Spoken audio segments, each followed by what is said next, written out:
My name is Ian Bick, and you're tuned in to Locked In with Ian Bick. On this week's episode, I interviewed Nicole Chatagnier, who spent time in a woman's prison after dealing with domestic abuse and a drug addiction. We all make mistakes, experience failure, and fall down in life. But if you decide to get back up and use it as fuel to your fire, you could choose to not let it define you. You can make it through to the other side and turn it into an opportunity. Join me, Ian Bick, as I interview people from all over the country who have experienced the rock bottom of the American justice system and find out what they did to overcome it. These are the stories that will motivate you and inspire you to change your life. Nicole, welcome to Locked In with Ian Bick. I'm excited to be here. Now, your name isn't even Nicole. I found out when I was booking your flight. So why do you go by the name Nicole on all your social media? I have always gone by Nicole all through school and everything. I pick on my parents because they automatically gave me an alias. Only the police or doctors call me Natalie. Okay, and Natalie's your real name? That's my real name. Okay, do you like Nicole or Natalie? I prefer Nicole. Okay. So I'm happy with the choice that they picked. Okay, you're not in like witness protection or anything, and that's Nothing your new like name. that. Okay. So in all my interviews, I like to start at the beginning of someone's story. Where are you from? What was your childhood like growing up? I'm from Shreveport, Louisiana, and I'm an only child. So I had a really incredible childhood.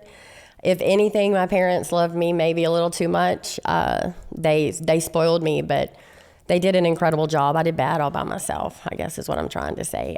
Everything was totally normal. No abuse, nothing bad ever, just happiness. And yet I still ended up where I did. Now, you are very open on your social media about overcoming addiction, battling drug use, everything like that.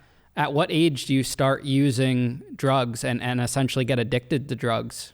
Well, when I was 21 years old, I was in an accident when I was pregnant, 7 months pregnant actually. But that is not when I started using drugs. I've still to this day never even smoked a cigarette. After my son was born, I had the first of somewhere between 9 and 11 operations. This was the beginning of the opioid crisis, and they were not monitoring the prescriptions. I was prescribed a lot of like Oxycontin 80s. And I maintained, I didn't even take what I was supposed to until my son's hair started to fall out. He has a condition called alopecia universalis. He's totally hairless, like the cat on Austin Powers. And I couldn't deal with that, like him getting made fun of. I can look you in the face and tell you I've never made fun of anybody in my life. And now my son is going to be made fun of. And we were at Walmart, and he was getting stared at. And I came home, and I took 3 Percocets to kill a different type of pain. And I would say that's when my addiction started. And what year is this? 2003. So you start essentially using... About 23, 24 years old. And it's just always pills? It was always pills. I graduated to needle use, but I was actually shooting up pharmaceuticals. Now, how are you affording these drugs? For starters, it was an accident. So my doctor is prescribing them at first. And your insurance is covering it. Right. Well, technically Outback Steakhouse is covering it. Why Outback Steakhouse? I slipped and fell when I was pregnant there, and my kneecap went to the back of my leg while I was pregnant and broke in 3 pieces. So they were obligated because they did not have floor mats down. It was against OSHA or something like that. So they were paying for everything. Once I started making my own money as an esthetician is when I started buying them off the street. Now, your drug use eventually spirals out of control to the point where you end up in prison. What goes on between the time you started your drug use and the time you ultimately were sentenced to prison? Well, there was a man that I knew in high school that went to prison for robbery. And I met him to buy drugs and knew it was a bad idea. And long story short, I married him. A lot of abuse took place. I managed to make it through my pregnancy. Not like I was sober, but I was miserable, absolutely miserable. And he was the father of the He kid. was the father. He's my husband. We married. And all I could think of was, I can't wait to have this baby so I can get high. I'd never shot up or anything like that. But when Collins was 4 months old is the first time that I used a needle. And I would like to say that I didn't have a choice, but I try to take accountability. Do you feel like you were pressured by your husband to use drugs? The needle, yes, absolutely. He gave me no choice. It was that or get beat up. It was my birthday. No, you felt like entrapped in this relationship, like you couldn't leave? That is how I felt at the time. I think when you're in a domestic violence situation, you are so brainwashed. I believed that he needed to beat me up because that's how he loved. I didn't think I deserved it, but I believed it. He had me brainwashed. And so the toxicity that came along with that, I can't even put into words. How hard is it for someone in your position to like walk away? Because I think from an outsider's perspective, people will give advice to women or even men who get domestically abused, and they're like, why don't you just leave? So if someone asked you that back then, what would have been your answer?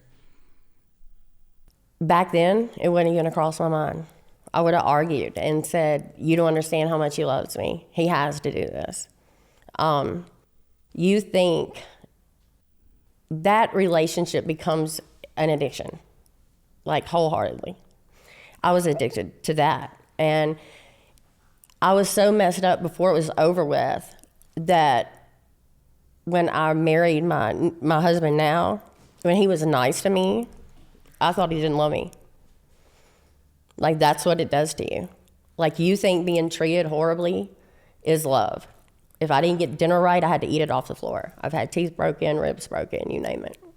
I think that's really, helpful for a person that is not an abuser to understand, because a lot of I'll meet women or friends will meet women who have essentially been through abuse like you're describing, and guys always wonder, why are they going back to that man?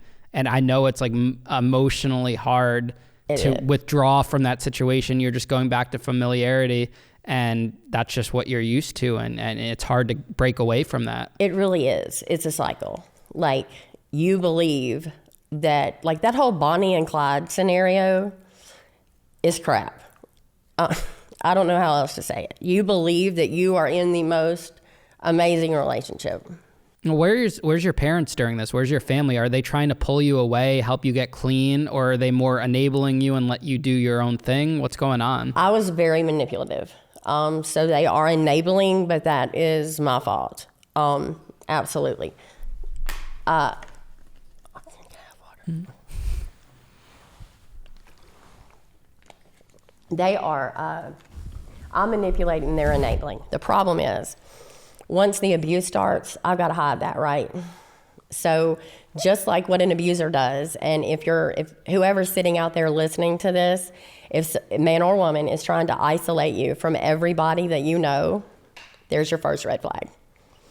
They isolate you and they take you away from anybody that's going to talk any sense into you whatsoever, because they know that they're wrong. They're narcissists. And that's the thing. When somebody starts isolating you, you better start paying attention, because they're laying the groundwork to where when you do get beat up, you got nowhere to go.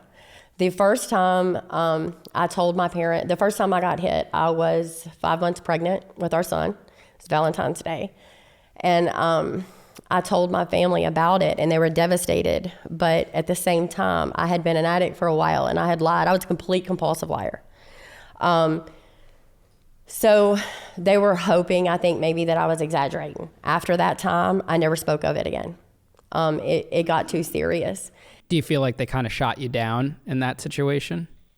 In addiction, I would have answered yes. But in my sobriety, I've come to terms with accountability. And I took prison to learn my personality flaws. And even though I am a victim, I am not a victim. I was not perfect, and technically I could have left.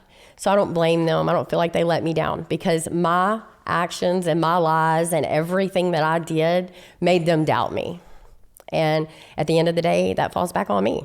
Do you think if you were able to walk away from that relationship, your life would have turned out a lot differently? Absolutely. I remember at one point when I was pregnant thinking, Nicole, you've really messed your life up. you've done it. You're connected to this situation for the rest of your life. And I didn't want to be, but there's a pull that, like, with that type of toxicity that, like I said, you're addicted to, and you think you're never going to find that rush, that euphoria again. And, you know, it's a facade, because it's not happiness at all. So you're in this abusive relationship, you're doing drugs, you guys commit a crime together. What's the crime? Well, at one point, he was the most wanted man in the state of Louisiana. That was before me. What an award. Huh? What an award. Absolutely, right? Like, go big or go home. I did that. He did 9 years for that. But when he came home, I wanted to believe that he had changed or would change. I knew him in high school. And you had never been to prison before while he was away? No, Okay. nothing So he goes like to that. prison, you're the prison wife, like taking care of him, whatever? Not his first stint, no. Okay. I became that, but not his first 9 years, no. The thing is, when you're on drugs, it completely takes away your personality, and I feel like it takes away your good sense, obviously. I never would have gotten involved with somebody like him, but I was on drugs. So, I made the decision to move forward with him, and it was hectic. My first felony was he stole diamonds. This is after he got out of This prison? is after he got out. He's already been back twice, and now here we are. I'm in my 30s, about to catch my first felony. He stole diamonds from his dead best friend that had just died, and we were in a pawn shop together. So I got possession of stolen property because I was with him, and because I'd never been in trouble before, they just kind of let me, they gave me an easy 12-month probation, and I flew right through it, no problems. Felony number 2, pharmaceutical fraud, he's already in prison. In April of 2013, he hurt me pretty bad, and then went and robbed a Waffle House. Who does that? But so he got sentenced to 6 years flat. He had to do day for day because he's, a multiple offender. And you would think that would have been my opportunity, right, to get it together. This is your second opportunity, essentially, because Right. you had one opportunity when he went to jail the Right. first time. And now he's gone. So you would think I would get it together, but truth be told, I'm strung out. Like, I'm a needle junkie, and my addicted mind was addicted to him. So I have no intentions on leaving him. I'm going to wait him out for this 6 years too. I get involved with another guy who is also a felon. He's my boyfriend at the time. And that was when I caught the pharmaceutical fraud charges. I did that all by myself. I filled my mother's Xanax probably about 100 times before she pressed charges. And you were selling them or just doing them yourself? Doing it myself. I had a tolerance of an elephant.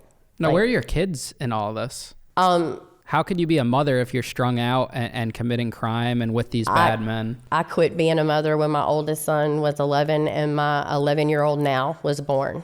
I hold no excuses for the mistakes that I made. But back then, your mindset, do you have any feelings towards it? Or was it just like another, say an object or whatever in your life that you just didn't want to be a part? You couldn't physically comprehend that responsibility at that point? I couldn't, and it was a blur for me. My oldest son would take my baby son into a room, so they did not have to witness the abuse. My youngest doesn't remember, my oldest does. That is something I still have to deal with. It hurts me. Did they see me shoot up? No. Did they see me unconscious? You better believe it.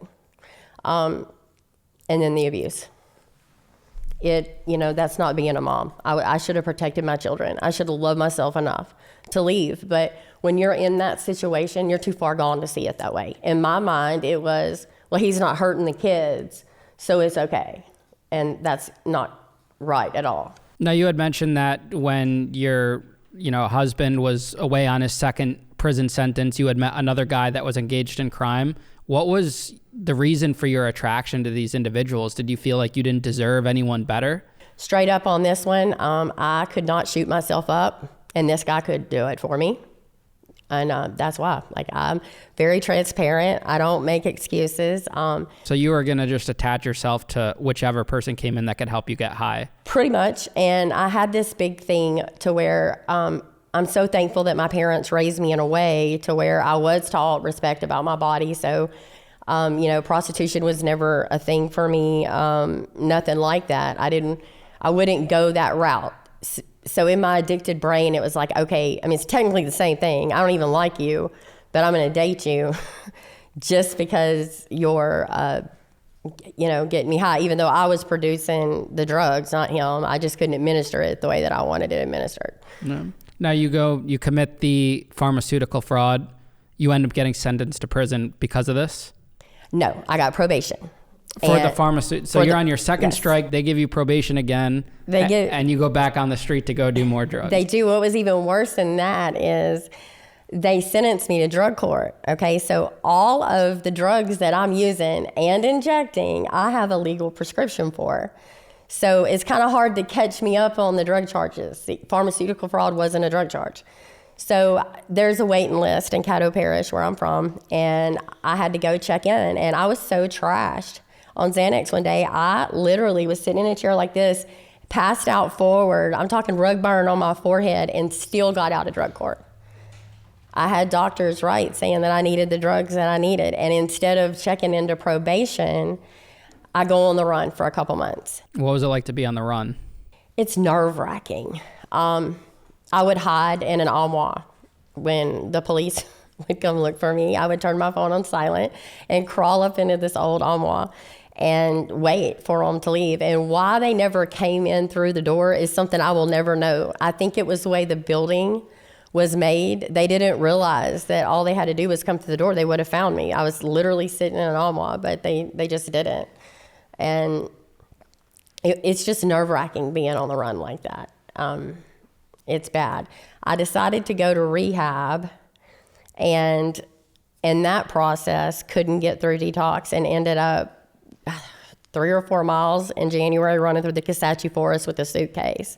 Like, I was addicted. And were you still getting drugs at this point? Absolutely. Every spot that I went to, I had somebody bringing them in. Now, how do you inject prescription pills? Well, it sounds like it's difficult, but it's not. It depends on what you're injecting. As far as Subutex goes, you're just going to mix it with a little bit of water. And it's the same concept, with cotton ball or whatever. Something like Opana, you have to use alcohol and a lighter and completely burn it down to nothing, and it leaves a film. And then you put water on top of it. I mean, there's chemistry to it. And I knew how to break anything down. I just couldn't get it in my body. You're probably pretty beat up physically at this point, just like from the drug use, from being on the run, the stress, everything like that. Absolutely. And if you saw my mugshot, which is on the back, I have it over here. It does not look like me at all. I put my body through the most. Like, I've overdosed twice to the point of death, flatlining. And it was serious what I did to myself. And you were given so many chances to get this together, get it back on track. Eventually your luck runs out, you're caught, and then what happens next when you finally get caught after being on the run for several months? Yeah, well, I was on the run for 11 months, and what I think a lot of people in America don't understand is when you're hooked on something like opiates, you're not doing it for fun anymore. You're doing it because you don't want to be sick. And I was tired. So I hadn't seen my family in 4 years, kids included, except my oldest. He would sneak off to see me. I am covered in MRSA. I have over 70 lesions on my body. From the drug use? From the drug use. This big scar right here on my head, MRSA. I can't take it anymore. Like I said, I've overdosed to the point of death twice. And I questioned God. I screamed out and I said, look, if you're real, I'm gonna need you to do something about this because I'm gonna die. I can feel it, I'm gonna die. I want my family back, I want my life back. I mean, you're talking to somebody who never even went to the principal's office in school, and now here I am completely strung out. And before I got up off my knees, my best friend came running down the hallway and she said, Nicole, SWAT has surrounded the house. And I'm like, SWAT for a probation? it can't be that serious. Well, I had no idea that I had 37 counts of simple burglary. And because of who I was still legally bound to, they didn't know who was in there with me. I was never dangerous. They weren't worried about me being dangerous, but they were worried about dangerous people being in there with me. So they arrest you, they bring you to jail. They definitely don't give you bond at this point. No, I am definitely not bondable. I had made probation so mad that the person in charge of Caddo Parish probation had been looking for me, and they said, if you find this chick, because my probation officer wouldn't come get me, and there were rumors that I was sleeping with him, and I'm telling you, this man never ever did anything wrong. He was a germaphobe, and he just felt sorry for me and didn't want to bring me in. And to this day, I wonder if that man lost his job. But the lady that was over probation was like, when you find her, she's not going anywhere. How much time are you sentenced to in prison? I was sentenced to 5 years for the simple burglary, and 2, I had to back up for the pharmaceutical fraud. So total time is 7 years you get sentenced to? 5, they ran them together. Oh, they ran them together, okay. What's that first week in prison like for you, in a woman's state prison? Well, for me, it was a little different. I told you that I felt like I was going to die. 3 days in, I go into complete kidney failure. I've been injecting Subutex, which at the time, this was 2016. Everybody knew what it was, but I don't think they were familiar with injecting it. So I'm covered in all this really nasty abscesses. Honestly, I look like a zombie. I don't look human. And they take me to the hospital. So then I've got a detox with my ankles shackled to a bed. And it was the most excruciating thing I've ever been through in my life. What the human body goes through coming off of that stuff makes heroin look like a walk in the park. I could not control my bodily functions. I wanted to cut my skin off. I've never been suicidal, but I did not want to be alive. But I did want to be alive. I wanted to go forward, but you don't want to feel what you're feeling, I guess is what I'm trying to say. And I had never made it past 72 hours. So now I know, I'm really going to experience what this is like. And it was 90 days. And this was the wake-up call? This was my wake-up call. So you spent 90 days in the hospital? It was 62 in the hospital before they moved me to the infirmary. Chained and shackled to this bed? To this bed. And I'm from the South, and my parents raised me to be a lady. And there's just no way to be a lady in that position, I mean, you're essentially treated like an animal in that sense, Exactly. Was that your final realization, as you're sobering up, I can't do this anymore, I need to stay clean? My realization was when I hit my knees before they came. When I tell you the relief I felt when they surrounded the house, I was tired. I'd been on the run. I wanted my family back. I wanted my life back. And my realization was right then in that moment, okay, this is an opportunity that I'm about to be given, and it's going to absolutely suck. I mean, a lot of people don't even make it to that point. You hear about the drug overdoses and, people dying from it, and they don't have that realization. So, you're very lucky that you had the opportunity to have that, and not only have it, but stick to it. Right. Well, I threw all my drugs out. I left the guy that I told you that I was with. I had thrown my drugs out except for my Xanax because I was trying to help with the withdrawals for the Subutex, and I gave them to my friend. I was serious. But day 3 hit, and I never could get past that day 3, and that's when I cried out for help. And I did. I was done. Now, eventually, you make it out of the hospital, and you go to your typical prison environment. What's that feeling like of getting strip searched as a woman in a woman's state prison for the first time? Well, I was in 3 different locations. At Caddo, when they were putting me in a population, that's just the jail part, where you're awaiting sentencing. Getting strip searched was so embarrassing. And then I think for me, I didn't realize the condition that my body was in with these sores and how nasty I must have looked.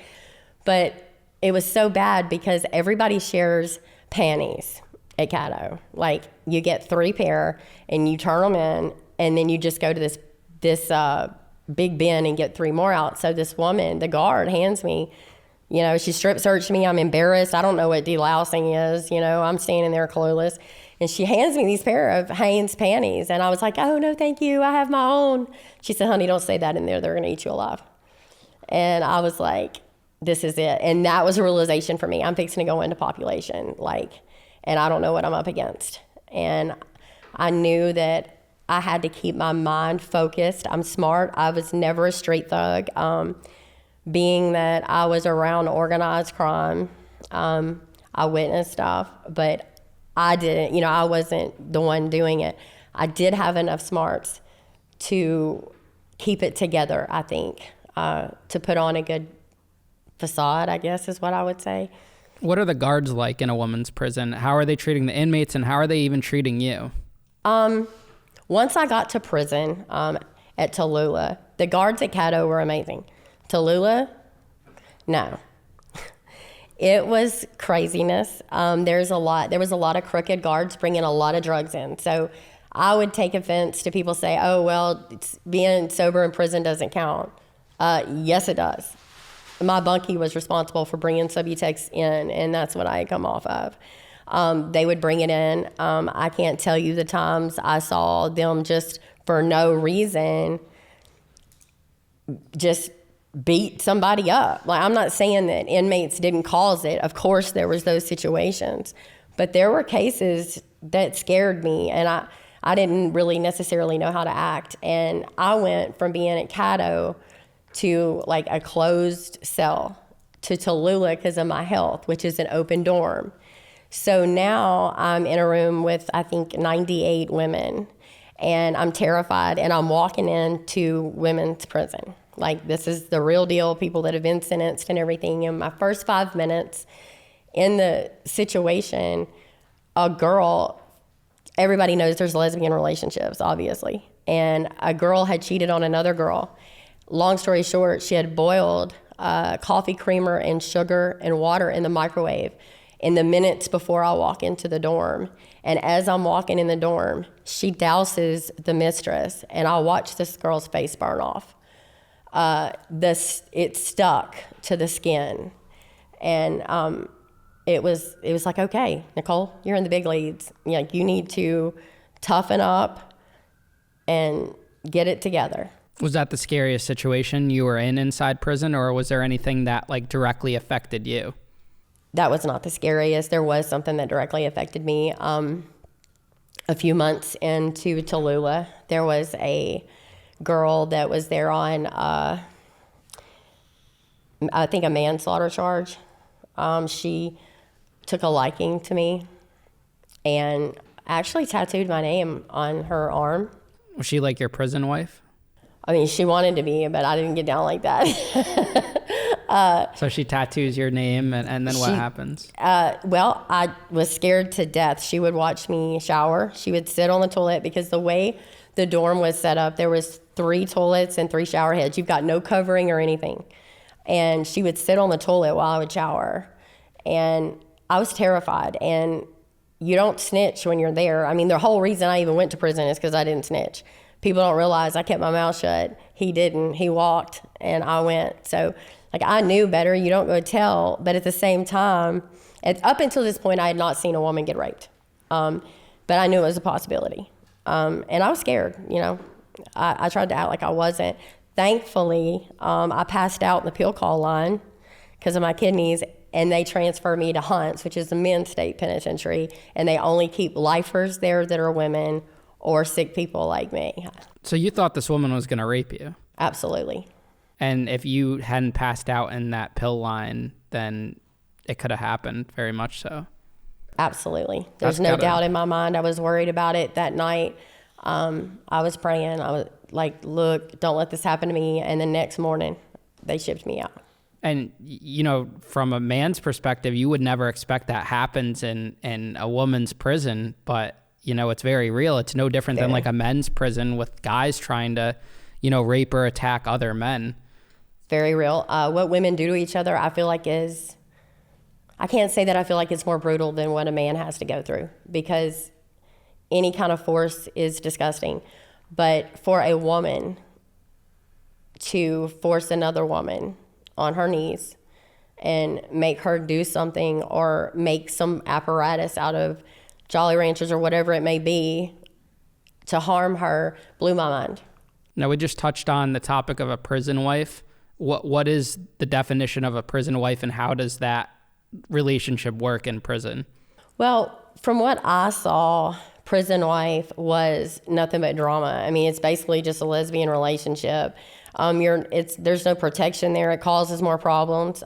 Do they still have husbands too on the street, or absolutely. boyfriends? Of course, there's gay for this day, and then there's really gay. But the thing is with the women get petty. So what they do is they're like, okay, well, my girlfriend gets to go home next week and I can't. So I'm going to start a fight with her. So she fights back. So she loses good time. And then she gets to stay with me. And that's their thought process. And I just thought that was crazy. I mean, like, really? And I watched women crying, leaving their girlfriend. Like, oh, I'm like, bye. When y'all let me out of here, bye. So it's like high school relationship drama all over It's again. ridiculous. And the way the women act was not something that I had ever been around. And it was foreign to me. It was just different. What are some of the hustles in a women's prison that women are doing if they don't have money, they don't have, cash flow or whatever? What are they doing to make money?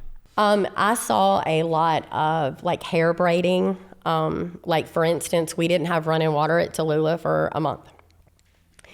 So you have to braid your hair because you can't wash your hair and everything. But a lot of women want their hair to have that curly look. So there's all these different types of braids.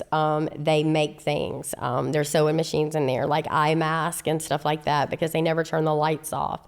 Of course, there's a sex trade. To get the commissary you need. You see a lot of that. What do you mean by that? Prostitution. Like at night, a girl would go sit, let's say, like on the toilet and have another woman, let's say, service her, and she would be paid in commissary. Wow. That is nuts. Yeah, like for noodles, like give me a break. For noodles? Yeah, like I will never need a noodle. So women would would prostitute themselves for a noodle? Absolutely. Coffee creamer, you name it. Now the currency in these women's prisons, what is that like? Is that just your standard ramen noodle, commissary items, or is there any other currency going on? You've got your beauty items. Like the main thing is when you get shipped from the parish to prison, your street clothes that you were arrested in, you get to take with you. So like tennis shoes, like, they're wanting to get that jewelry. Like you wouldn't believe, like if somebody comes in with earrings, people go crazy. Oh, I want those earrings, and I'll pay like 20 ramen noodles, coffee creamer. It's crazy. We would make our own makeup. The thing is a lot of times we would sell out of makeup. And so that became a hustle. You know what I mean? If somebody bought, say, 5 things of mascara, you're going to start trading to do that. What's your prison hustle? For me, I knew that it was a chance to change my life. My family showed back up so that I had commissary on my books. But for me, it was about paying attention to who I wanted to be. Financially, I was taken care of. I was not there to make friends. I was there to find out what was wrong with me. How in the world did I let myself get involved with somebody that was going to beat me up? How in the world did I get so bad off I would tie a belt around my neck? And because the only place that I could shoot up was my face, because I was an esthetician. The rest of my body, for some reason, I couldn't do that. I needed to figure that out. So I stayed in my Bible and I learned about me. I didn't care about a hustle or anything like that. It was humbling for me. I was raised well off. And then so I went from well off to this killer job as a functioning addict to homeless to now in prison. And I felt that I wanted to completely be stripped away from the world and fix me, because I know what I'm capable of. And that's what I chose to do. Now, I did help people, there are a lot of women that are incarcerated, like older women that can't read. Like, I had never saw that coming. I had somebody come up and say, hey, I've got these letters, can you read it? You know, and everybody's seen the Eddie Murphy movie. You know what I mean? I thought that was a movie thing. That's a real thing. There's people in there that cannot read. Then I had some older women say, we watch you eat and we watch your manners, and we've always wanted to be a lady. Can you teach us how to do that? So I would sit with them with their trays and everything and show them like etiquette and how to sit and how to speak. And I just used the only thing I knew to make it. Now, my last name while I was incarcerated was either going to kill me or help me. And I used it to let it help me too. It kept me safe. Did you have like a prison nickname? Yeah, inmate Barbie. Barbie? They called you Barbie? Yeah. That's funny. Well, this is how it happened. I was spoiled rotten, like I said. And you know the big like janitorial mop buckets? So everybody's got chores in prison. And when I was working, I would hire a maid to come clean my house, and now I've got to mop this big prison floor. Well, I knocked the thing over, and water goes everywhere, and there was an old timer in there. She'd been there about 30 years, and you didn't want to mess with her, and I ruined her stuff. It's a miracle I didn't get beat that day, but that she just said, way to go, inmate Barbie, and it stuck. Wow. And I thought, how in the world does, I'm 43 years old, like I'm too old for Barbie anything, but They called you that, yeah? Yeah, I was just kind of, I don't know. It's a different experience. And like I said, I'm from Shreveport, and being around a bunch of Cajuns and all the down south thing, that was foreign to me. I couldn't even understand what half of them were saying because the language barrier is different. Did you ever get into any fights in prison? One. And what was that like? Well, the guards knew that I really wasn't a troublemaker, and this individual had been writing my, at the time, husband, and made the comment that when he got out, they were going to raise my son together, and I had no choice. I wasn't hurt. Does that answer your question? So you started swinging? Yes. And this is just like a full girl-on-girl prison cat fight like you see in like the movies? Absolutely. Because it was like this. I had just gotten there, and I was not going to be run over, and I knew. You had to assert dominance. Yes. And if you're going to stand there on the yard and say something like, I'm going to raise your son, what am I supposed to do about that? Say, okay? No. I just set my whole prison experience by not doing anything, and honestly, they just said, the guard was like, well, we'll say you're going to mental. We'll say you're suicidal. And I didn't get in any trouble because they understood. Like, I really was there to change my life. Like, the way I looked at it was, if somebody would have told me when I was a little girl I was going to prison, that would have been the worst thing ever. And I was about to make it the best thing ever because I was coming out of it. And I was going to be successful again and show people that it can be done. Drop the stereotype, it happens. What was it like to shower in a women's prison? I know, like, eventually when I got to the lower security prisons, we got our own shower stalls, but in the initial point in time when I was in prison, you have to shower in a group, and it's really fucking awkward. So what was that like for you? What's the dynamic like in a women's prison? Well, okay, it was the opposite for me. At Caddo, I had privacy. That was the first 7 months until I was sentenced. Once they shipped me to prison, that was the open dorm. Like I said, I've always been a pretty modest person, so having to shower in front of that many people was humiliating. I did not get used to it. Like, they kept saying, you'll get used to it. But me standing there completely naked, being, watched like that, it was just something I could not get used to. It was something I was completely uncomfortable with. Not having privacy, going to the bathroom. That was a huge fear of mine. Like, it was some weird fear I had as a kid, And then look how it ended up. You're in a room with no privacy. It's degrading, but this is the way I look at it. I chose to make bad decisions. I chose to break the law. So I'm not going to stand here and whine about this, even though it's terrible. I'm going to take this lesson and I'm going to move forward so I don't have to do this again.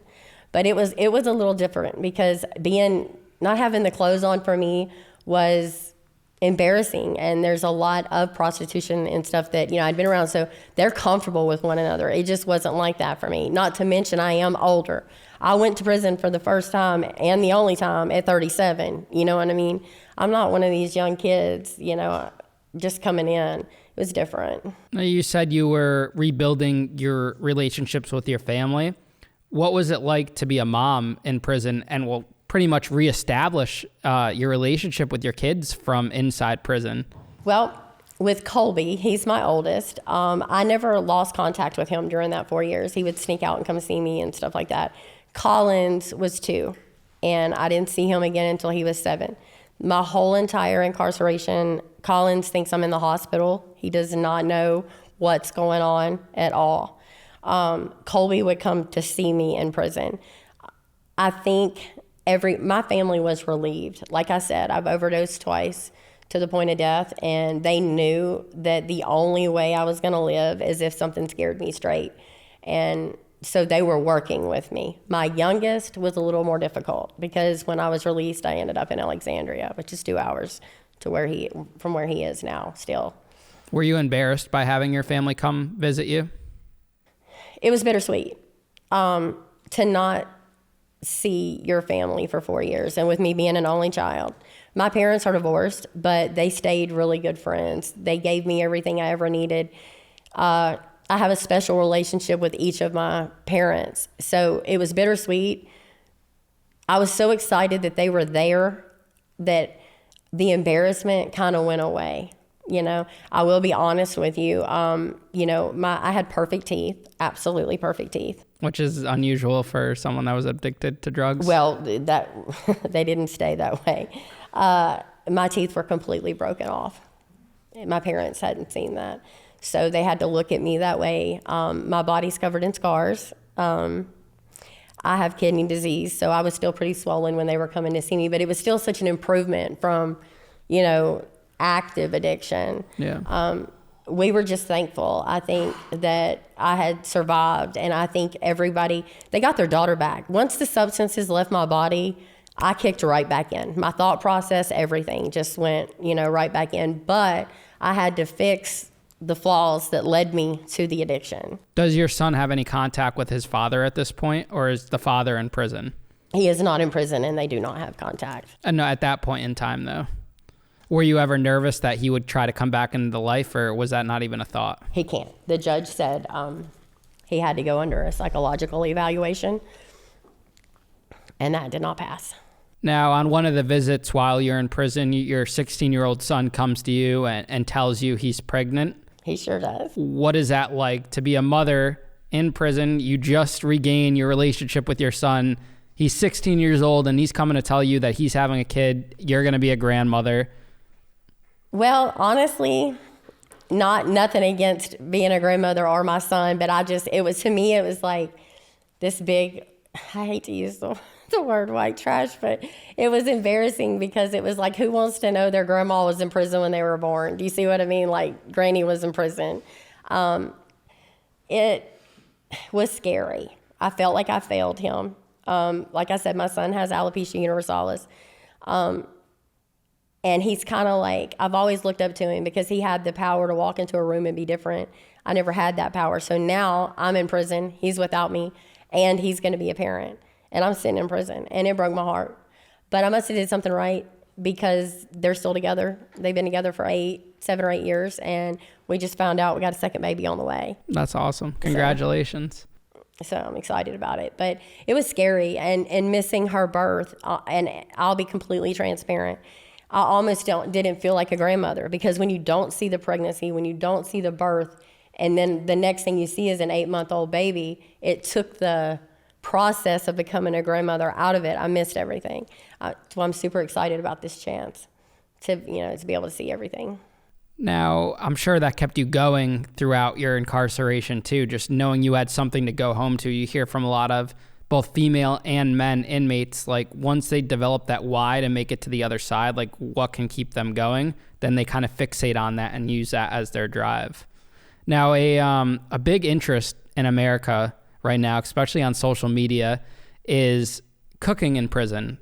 I've developed a whole cooking competition show around prison cooking. What are some of the dishes that women would make using the commissary? The commissary with the women is all about desserts. I saw desserts being made that honestly you would think came out of a bakery. It is not a talent that I took up. I wish I knew how to do it. I don't. I would watch.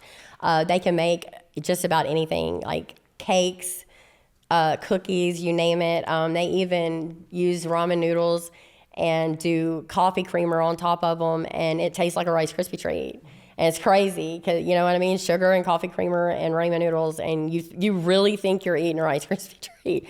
Now, would it taste like a Rice Krispie treat today? Probably not if I tried to eat it. But when you're in prison and you don't have those things taste better. You know what I mean? They're just better there. It's a different world. You never would expect it, yeah. What year do you get out, and how long did you end up serving? A little under 2 years, and I got out in 2018. So you only served under 2 years on this whole 7-year sentence. Right. And, well, it was 5, but they ran them together. But Louisiana had a law change. If you have nonviolent, then, like I said, I only should have done 9 months, but they kept transferring me. And every single time I'd almost get finished with something, they would transfer me again. And so I ended up doing that way more time than I should had with my charges. Did you have a good support system to come home to? Yes and no. My family was amazing, so yes. But they did not want me coming to Shreveport. They wanted me going to a women's shelter with our church in Alexandria. And I was very mad about that because I'd been in prison and I wanted to go home. But I trusted the process. Of all things, it was my mother-in-law who made who I did not know my husband yet, made arrangements for me to come there, and it changed my life. And I'm still, in Alexandria. What was the parole process like? Did you have any violations? Were you able to make it through it okay? Flying colors. Here's the thing. When you are ready to change your life, you can do it. We work with addicts. I'm not going to buy your excuses. If you want to do right, you're going to do right. If you don't, you don't. And it's about being accountable and being transparent. And if you want to do it, it can be done. So it was easy for me. Do you think that if you didn't come, or if your family wasn't well off and able to support you, do you think you would have had struggles on parole, on getting out? Or do you think it was already made up in your mind you could have had no support system, nothing, and you were determined to stay clean and go on the right foot? My mind was made up. Now, when I got in trouble that second time, I knew that I was not ready. But come prison, I was one and done. No, not going back. What happens next? Do you ever end up going back? What are you doing for work at that point? How do you create a new life for yourself? I got out and I came home, like I said, in 2018. And so I'm in this women's shelter. And I'm like, well, I have an aesthetics license, but I didn't know if I wanted to get back into that. Not to mention I was a lot older. So I'd start waiting tables at a little restaurant in this little bitty town in Louisiana. And how old are you when you got out? 39. And I met my husband now, within 5 days of my release. I am not ready, okay? I am not ready to be in a relationship. This is just how it happened. So we started dating shortly after we met, and we got married 4 months after we met. So here's my family. Great. She's gone off the deep end again. My husband is in recovery as well. So they're with another addict. Here we go. They're mad. They don't want to talk to me at all. But it worked out beautifully because we work with addicts now and do sober living. That's what we do for our job. I mean, it's so crazy how life works out that the things that are meant for us eventually find their way, and they come to us at the time when, the universe knows we're ready for it. Had you not made it through the storm and were so determined to get back on the right footing, you probably never would have met your husband. You probably would have been back with another person that was committing the same crimes. Absolutely. Or drug use. So, and I don't yes, I'm a victim of domestic violence, but I don't I had problems myself. I wouldn't walk in the park. I have had miserable self-esteem issues my whole entire life. It didn't matter that I was popular in high school and all that stuff. I suffered so bad that there was always something wrong with me. You know what I mean? And it affected my life. And I made a point to fix that so I wouldn't fall back in with a man who would, because I believe when you've got somebody that's narcissistic, they can feel your insecurities and they play on that.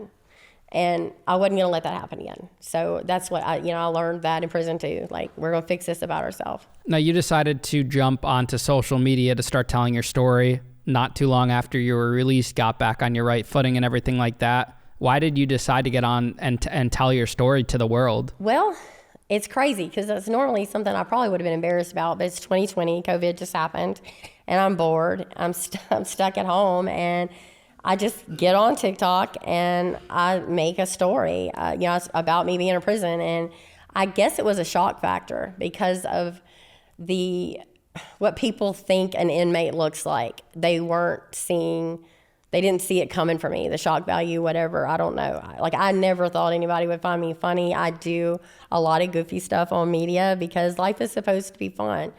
But I did it because I was bored. Never in a million years did I think anybody would find this old lady from Louisiana interesting. I mean, when they're scrolling through, say, TikTok, they're going up on their feed and you see like captioning's everything on TikTok. So if they see an image of you on a video and it's like how to make food in prison, or, I did this to survive in prison, it's catchy because you're not that typical, maybe tattooed, strung out looking woman. So you have like that appeal to you in that aspect. Right, and I realize that I do have that. I think too, with my addiction being as disgusting as it was, like, to get into the gore of it, they made arrangements to remove my left breast. It was so eat up with MRSA. For me to come out as such a gory addiction and prison and completely be restored, there's a story there. And I refuse to let my testimony be wasted. There are people out there that need help, and they need to see that you can be restored. And that's why I do what I do. What's your plan for the future? We want to open up rehab. That's what we're trying to do right now. I would like to work with a smaller group of women. Like, let's say if we're holding 100, I would like to just have like 25 women. Women are more complex, and they have a lot more drama. That's what I want to do, because it's so much more than addiction. It's self-worth. It's when you've been a part of domestic violence, you have to reset your brain. Then you've got women who sold their bodies. They've got to learn to get past that. You know what I mean? Like, you made a mistake. Okay. And I believe that you can do that with the right foundation and through faith. So that's how I've done it. And you published a book about this, right? I sure did. What's the name of the book? Victorious, My Path to Redemption. Then my name is Nicole, and it means victory of the people. Well, technically your name's Natalie. Well, technically, yes. But that's why I chose that name. But I was victorious over a situation, and there's freedom out there to be taught. I know my husband lives it. I live it. And it's for everybody. I'm not special. I want to see people do their best in life. I want everybody to win. But more importantly, addiction is brutal. And I would love for the world to see people like me and see people like you and realize it can, prison can happen to anybody. You're not a blink of an eye. Because I'm telling you right now, had I gone back with my ex-husband, I'd be doing life right now. I stood over him twice and thought about taking his life. And, it's not worth it. So let's not get to that point. And that's where I hope I can step into these women's lives or men and teach them, hey, look, you know what I mean? Like, you can come out of this. It doesn't matter how many felonies you have or what you've done. There's life out there. So let's go live it. Now, I want to close out with this question for you. If you had like a direct line to every single, woman that was battling addiction, every single woman that was in a abusive relationship, a toxic relationship, and doesn't have the inner strength to leave that relationship, what's your message to them? What's your message to your 18-year-old self to help you get through it? It's like this. It's called self-esteem for a reason. It's how you think of yourself. You learn to love yourself first. That way, when a monster comes into your life, you already know your worth, so you walk away. If you don't know your worth and you don't take the measures that need to be taken to learn your strengths in life, somebody else is going to come in and rob you of everything. Don't let that happen. Ever. Like, stay true to yourself. Be a good person. And when it comes at you, you know how to handle it, because I didn't.